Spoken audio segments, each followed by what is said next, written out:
Okay, we're out in the driveway looking at the classic "look how foggy my headlights are" problem. Okay, that's it. So people complained about my daughter. She said, yeah, it just seems kind of dim. It's like it's dimmer. So I'm thinking this might be something to do with it. I don't know. We'll see. Okay, so here we go, to the rescue.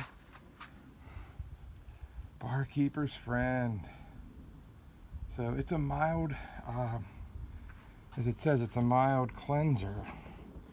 So I thought, you know what, this would work. I was watching a video of people, this guy's using 3M buffing compound. I don't want to buy a whole big bottle of 3M buffing compound.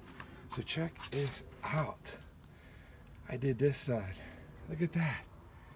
And this was worse. Amazing. And I think I could do a little better. Isn't that crazy? Unbelievable. I was thinking about buying new headlights. So there you go. Barkeeper's friend. That's it. Now we just find something to fix my paint chips. How about it? Talk to you later.